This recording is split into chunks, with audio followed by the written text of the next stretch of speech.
Bueno, mi nombre es Efraín Fernández, estudiante de Negocios y Finanzas Internacionales, y hoy en la materia de Derecho Comercial vamos a hablar acerca de los títulos valores. Bueno, los títulos valores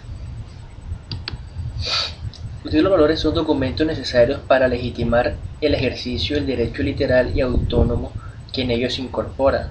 Estos pueden ser de contenido crediticio, corporativo o de participación, y de tradición o representativo de mercancías. Los títulos valores tienen una clasificación. En este caso vamos a hablar acerca de la clasificación según la forma como se promete el pago. Aquí encontramos los títulos base de orden y a base de promesa.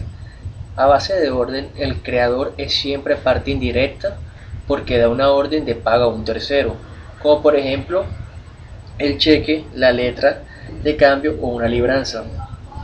En los títulos valores a base de promesa, el creador es siempre parte directa porque promete pagar directamente él, como por ejemplo el pagaré y las acciones. Ahora vamos a hablar de la clasificación de los títulos valores de acuerdo a la clase de derecho que incorpora. Aquí encontramos, como le dije anteriormente, de contenido crediticio, corporativo, de participación o personales, y de tradición o representativos de mercancías. Los de contenido crediticio pues nos dice que los derechos incorporados es una suma de dinero, ya sea mediante una orden o una promesa, por ejemplo un cheque, un pagaré. Dentro de los corporativos de participación o personales es el derecho al crédito, como las acciones confieren el derecho a participar en reuniones de asambleas, deliberaciones decisorias y funciones fiscalizadoras. Y por último tenemos el título de tradición o representativos de mercancías, que confieren a su titular un derecho real sobre mercancía más el título. Bueno, si bien también podemos hablar que hay una clasificación de los títulos valores de acuerdo a la ley de circulación, como son los títulos a la orden y los títulos nominativos. Los títulos a la orden se expiden a favor de una persona determinada y negociables mediante el endoso y la entrega de los mismos. Nuevamente un ejemplo de esto es el cheque y la letra de cambio. También encontramos los títulos nominativos, que son los que se expiden a favor de una persona determinada y se negocian con endoso, entrega y la inscripción de un registro especial que lleva el creador del mismo. Bueno, ahora vamos a hablar de los diferentes especies de títulos valores, como es la letra de cambio, el cheque, el pagaré, el bono, la factura, entre otros. Yo en mi exposición les voy a hablar acerca del cheque. Para mí es un título de valor que me da mucho la atención porque es un título que es muy utilizado, es muy común en las empresas, en los bancos y en la cotidianidad.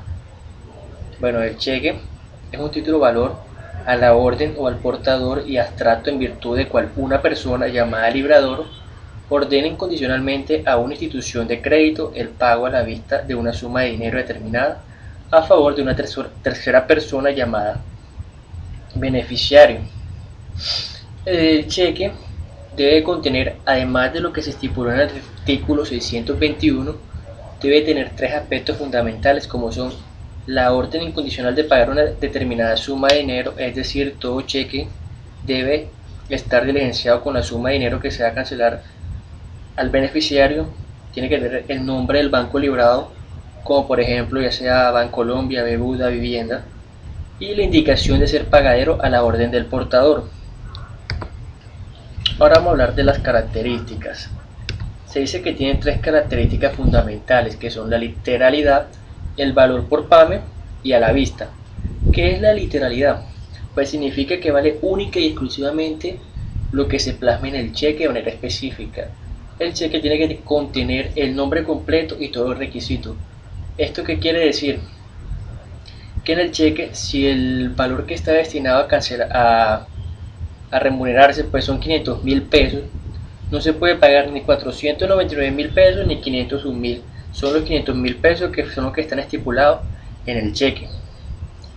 El valor por PAME, esto quiere decir que tiene valor por sí mismo en el documento como el título de valor que es. Esto significa, por ejemplo, que al cobrarse en un banco El poseedor, siempre y cuando el cheque cuente con endoso, no tiene que dar explicación al banco de por qué se le está cobrando. Y también tenemos por último que es a la vista. Los cheques siempre son a la vista, es decir, que no tienen fecha cuando deben ser pagados. La fecha que se plasma en el cheque solo cumple la función, pues una función de como dejar en constancia de cuando el emisor tenía la intención de que este cheque se cobrase, pero no tiene ninguna estipulación cobrarlo en X día. Los elementos que podemos encontrar en un cheque son el número de cuenta del emisor, pues el número de la cuenta, el número del cheque, que es el que sale en la parte superior derecha, fecha y lugar de emisión, cantidad a pagar tanto en números y en letras, el nombre del receptor y la firma del emisor.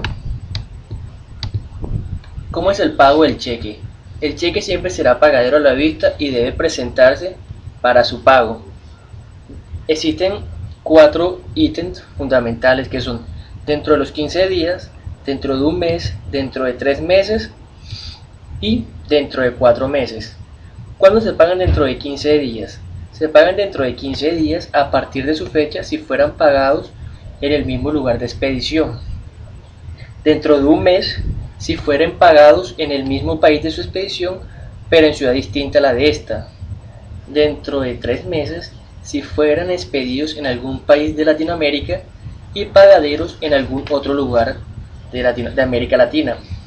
Y por último es dentro de los 4 meses si fueran expedidos en algún país de latinoamericano para ser pagados fuera de Latinoamérica. Entonces ya podemos ver que tenemos 4 ítems que son 15 días, un mes, 3 meses y 4 meses. ¿Quiénes intervienen en un cheque? En un cheque intervienen 4 tipos que son el librado, el girador, el beneficiario y el legítimo tenedor. El librado es el banco que debe efectuar por orden el giro de un cheque. El girador es el que se encarga de girar el cheque a favor de una persona. El beneficiario es la persona que debe cobrar el importe del cheque. Y el legítimo tenedor es el que endosa el cheque y lo entrega a otra persona. Ahora vamos a hablar acerca de las causales de devolución. Las causales de devolución son muchas. Muchos se preguntan por qué se devuelve un cheque, por qué no aceptan un cheque. Pues aquí les voy a mencionar por qué. Una puede ser por fondos insuficientes. Es decir, X persona mandó a girar un cheque y al momento de cobrarse, la persona que giró el cheque no tenía los fondos suficientes, no pudo cómo responder a esta deuda. Puede ser también porque la persona que giró el cheque no tiene cuenta con el banco donde lo giró, falta la firma de la persona que giró el cheque. Es otra muy común, que una persona pide un cheque pero no lo firme, no tiene ninguna validez. También por la numeración del cheque, entre otras. Son demasiadas causales que podemos encontrar en los cheques. Son más de 20 tipos de causales. Ahora vamos a hablar acerca de los tipos de cheque. Está el cheque cruzado. Esto quiere decir que si un cheque está cruzado diagonalmente en el anverso por 2 líneas paralelas, el dinero no podrá ser retirado en efectivo. Tiene que ser integrado en una cuenta bancaria. También encontramos el cheque para abono en cuenta. Pues es lo mismo, que se trazan las 2 líneas paralelas insertando la cláusula para abono en cuenta. Esto quiere decir que no se puede cancelar, no se puede retirar el efectivo, sino que debe ser abonado a la cuenta del portador. El cheque certificado o confirmado, pues es el que la persona lo certifica haciendo constar que tiene en su poder fondos suficientes para cubrir el cheque. Tenemos los cheques de caja o cheques de gerencia. Es un cheque expedido por una institución de crédito a sus propias dependencias, representa una garantía y no suele tener fecha de caducidad.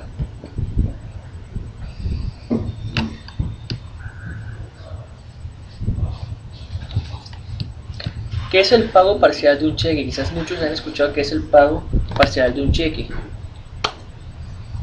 El pago parcial de un cheque es cuando no existan los fondos suficientes para cubrirlo totalmente y efectuarlo siempre y cuando sea aceptado por el tenedor del titular.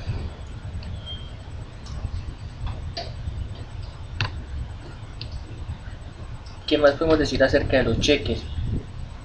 Pues, ¿qué es un cheque?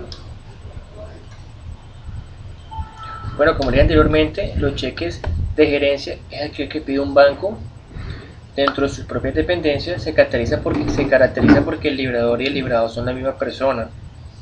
También encontramos el cheque fiscal. Son aquellos cheques girados por cualquier concepto a favor de las entidades públicas o del Estado en todos sus niveles.